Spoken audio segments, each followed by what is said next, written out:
Kondisi rupiah saat ini adalah bukti ekonomi bangsa telah salah urus, Bung. Pemerintah siapkan pembatasan Pertalite dan solar subsidi berdasarkan CC kendaraan. Wah, mulai guys ya, mulai dicabut-cabutin nih subsidinya nih.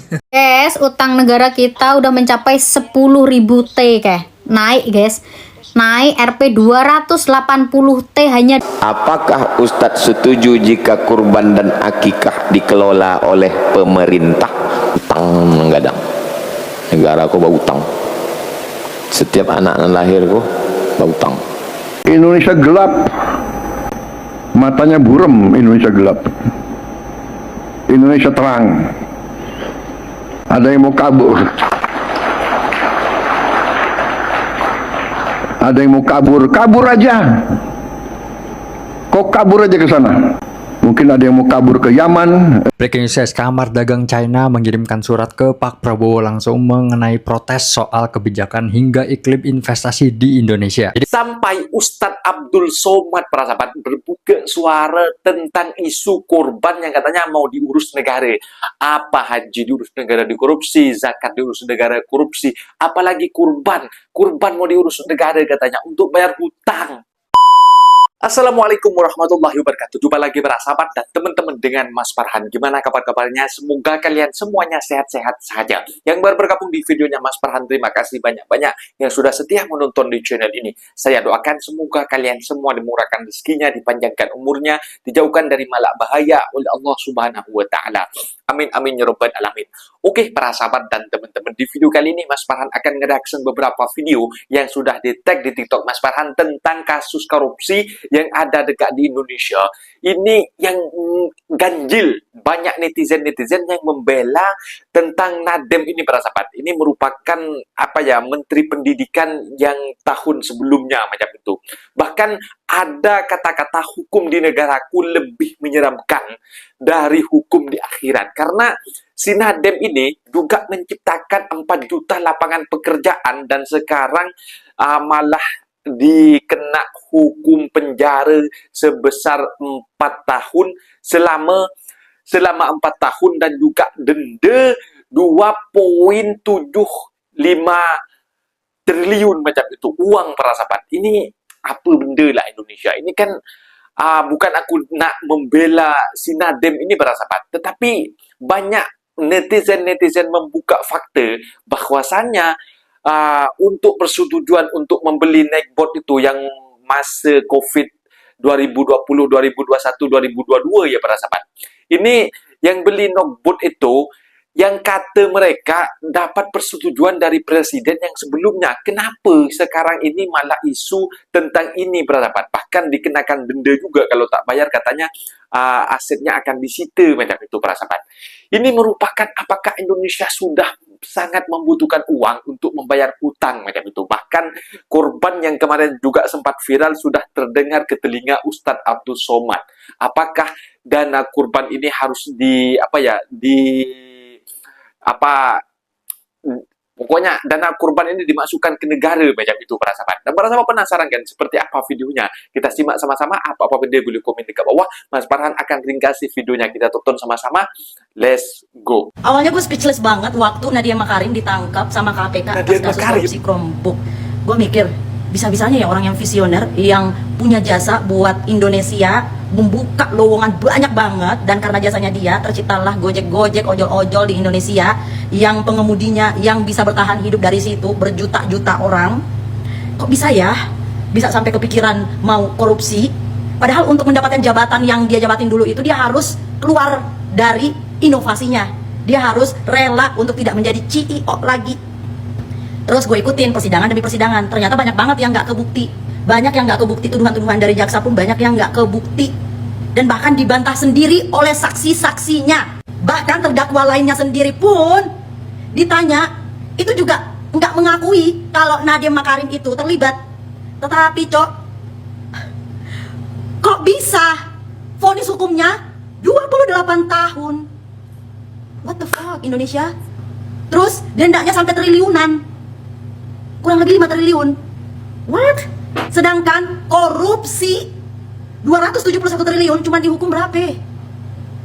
Nanti kita protes lagi baru ditambahin 20 tahun.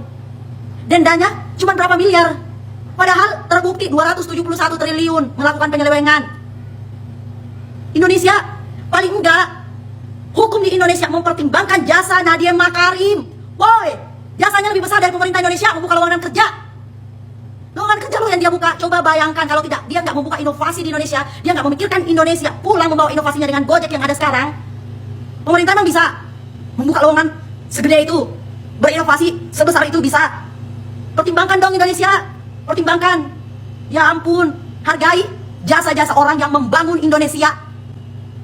Apalagi kalau misalnya dia lagi dikriminalisasi. Jangan terlalu serem lah Indonesia. Kalau kayak gini, diaspora para pelajar yang ada di luar negeri bakalan takut pulang membangun Indonesia. Kenapa tuntutan saya lebih besar daripada pembunuh? Penuntutan saya lebih besar daripada teroris. Saya hari ini dituntut secara efektif dituntut 28 tahun. Rekor. Lebih besar dari berbagai kriminal-kriminal lain. Ya, 18 plus 9. Ya. Jadi 18 plus 9.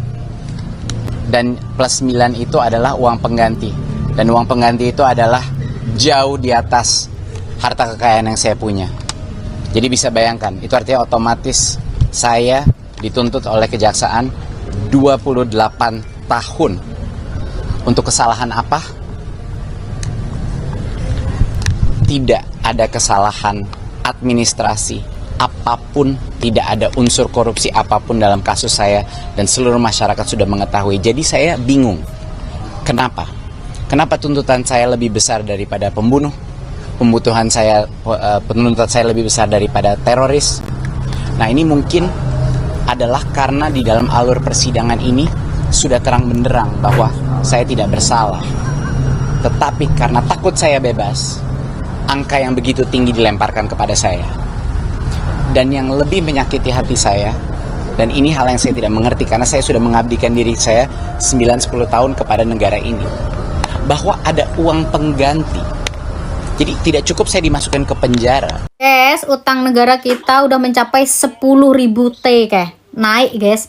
Naik Rp 280 T hanya dalam waktu 3 bulan. Gila nggak sih? Lanjut. Siapa yang akan bayar guys? Ya kalian ini, para rakyat-rakyat termasuk saya. Kalian adalah tulang punggung negara ini. Makanya sekarang apa-apa dipajakin guys. Apapun itu dipajakin.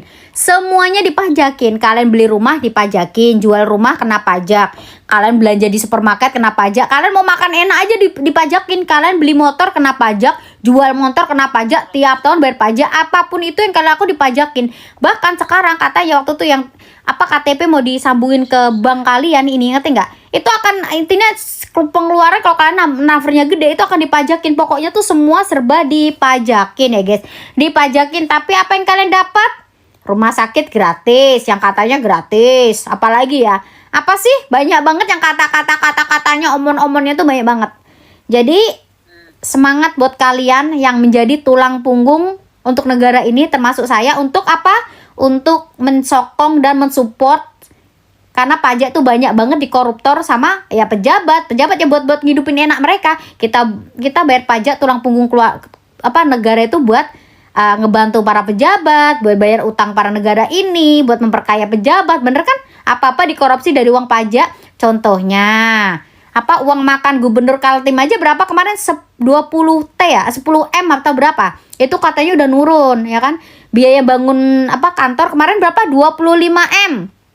Terus biaya laundry 80 juta apa berapa? 80 juta sebulan apa per minggu? Tolong koreksi kalau aku salah, lupa aku. Karena ke ban, ya kan? Banyak yang report karena ya biasalah cunguk-cunguknya banyak. Karena dia kaya. Jadi siapapun itu kaya bisa bayar orang buat report. Terus apalagi ya? Banyak sih yang lain-lain kemarin, dana semua dikorupsi karena itu uang pajak semuanya. Jadi semangat ya guys buat kita semua yang bayar pajak buat ngebantu negara ini sama para koruptor untuk hidup hedons. Jadi kalian tuh adalah tulang punggung Konoha ini. Semangat. Makanya satu yang aku pinta dari kalian, doa aja ke Tuhan. Ya kan, mudah-mudahan orang-orang seperti ini Tuhan tolong singkirkan, tolong kasih azab. Berapa puluh juta sih orang kita ini, masa semua doa kita nggak dikabulin? Kalau kita tuh doanya benar-benar dari hati.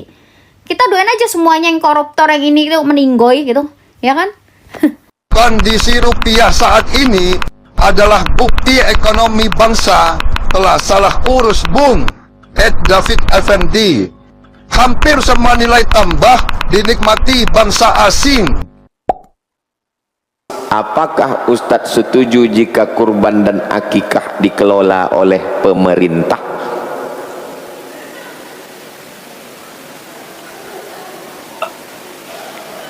Pitih haji dikelolanya abih, pitih wakaf abih, pitih zakat abih, pitih kurban abih, beko pitih mas haji abih, utang menggadang, negara ko utang, setiap anak lahir ko utang, padahal negara kaya minyak, batu bara, nikel, emas, sawit, sagu, kaya hijau, utang, duit kurban lo yang diambil deh. Sedih kita negara. Loh, bentar, jabatan anggota DPR boleh diwarisin ke anaknya? DPR RI baru aja ngelantik Adela Kanasya Adis jadi anggota DPR RI. Yang bikin netizen langsung, hah? Kok kursi DPR bisa turun-temurun sekarang? Bapaknya Adela, Adis Kadir, ninggalin kursi DPR karena dapat jabatan baru jadi hakim MK. Nah, kursinya kosong dong. Masuklah nama Adela lewat mekanisme yang namanya PAW alias pergantian antar waktu. Ini dinasti politik ya? Sistem PAW tuh sebenarnya ada aturannya guys. Kalau anggota DPR berhenti, meninggal, mundur atau pindah jabatan. Jadi secara aturan emang legal ya. Karena sistem PAW itu ngambil caleg suara terbanyak berikutnya dari partai dan dapil yang sama. Jujur nggak tahu ya, ini kebetulan atau mungkin udah disiapin. Adela emang ada di urutan abis bapaknya. Makanya dia deh yang dilantik. Congrats ya Ibu Dewan. Saya paham, saya mengerti.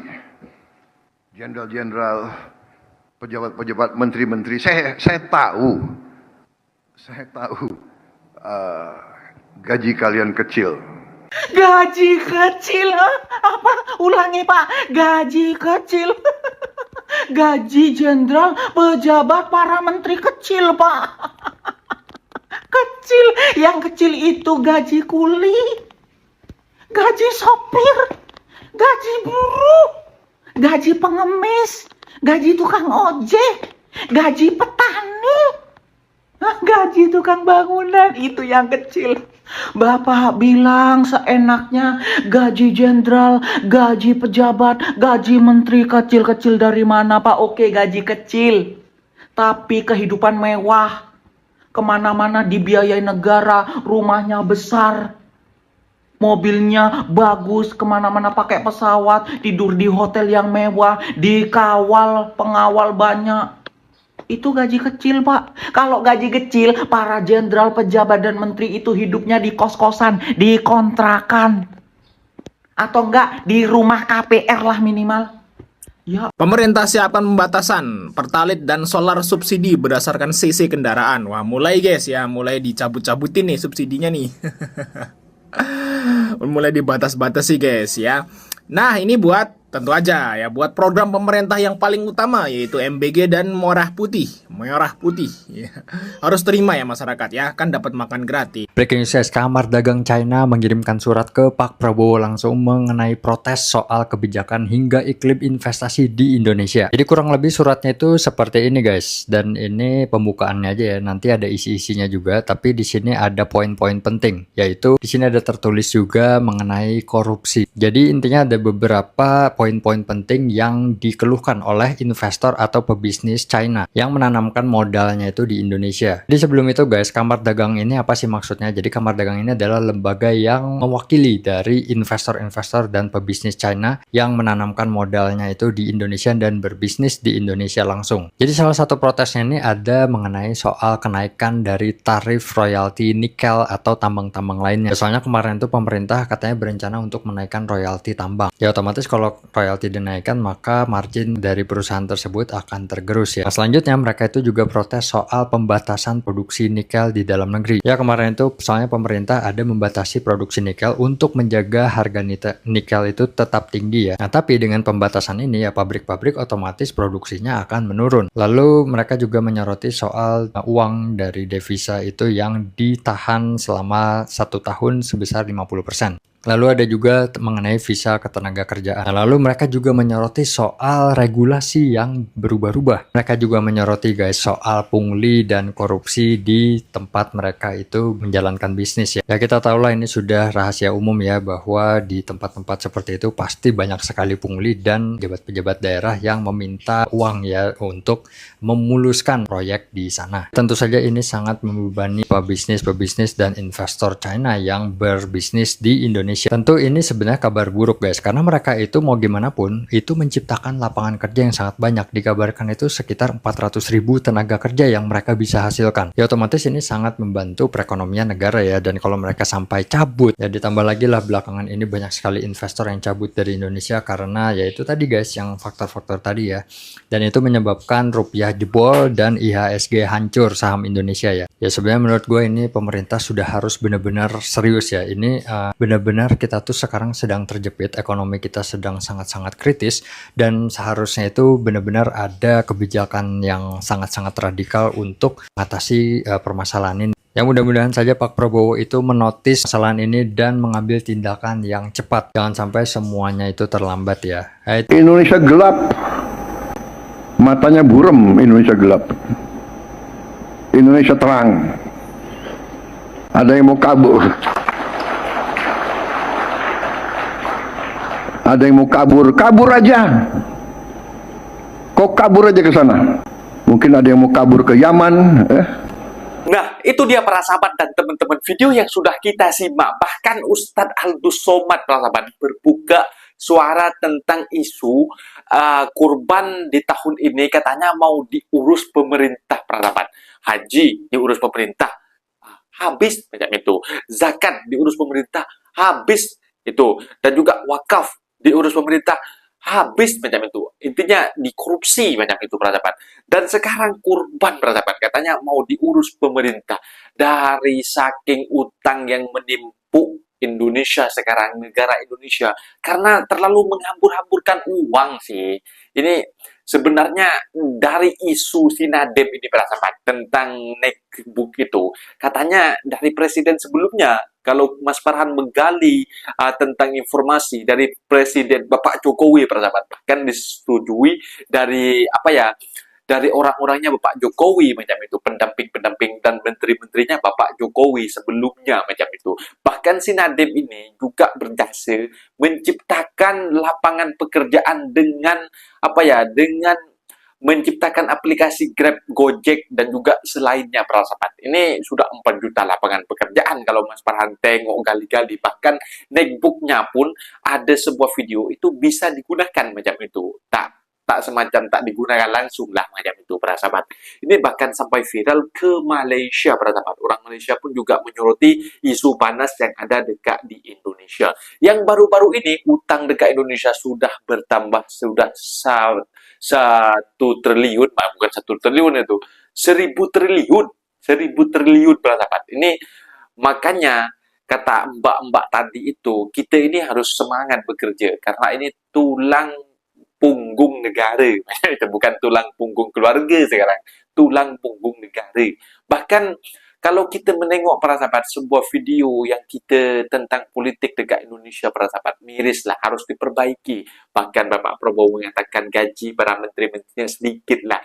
Apalah yang sikit, dah banyak tu melebihi gaji. Kalau berbandingkan menteri-menteri, tengok dalam video-video kalau Mas Farhan menggali tentang gaji Hakim MK, Mahkamah Agung yang ada dekat di Indonesia para sahabat, lebih besar daripada gaji Mahkamah Agung yang ada dekat Malaysia macam itu. Hakim macam itu. Kalau dekat Indonesia dipanggilnya hakim macam itu. Dekat Indonesia 110-500 juta berapa macam itu para sahabat. Dekat Malaysia hanya 35 jutaan macam itu sahaja. Aduh lah, Indonesia ini nak mengurus tentang kurban pula lah. Apa uangnya mau dibayarkan utang?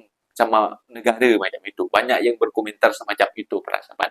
Diperbaikilah perekonomian Indonesia agar tidak menjadi bahan ocehan, tidak banyak orang yang mengkritik, dibilangnya orang yang mengkritik, dibilangnya kita benci, padahal kita sayang kepada Indonesia sendiri. Mungkin videonya sampai di sini, para sahabat, dan teman-teman, apabila ada kata benda yang silap, Mas Farhan minta maaf sebesar-besarnya, mohon dibenarkan di kolom komentar. Undur diri. Wassalamualaikum warahmatullahi wabarakatuh.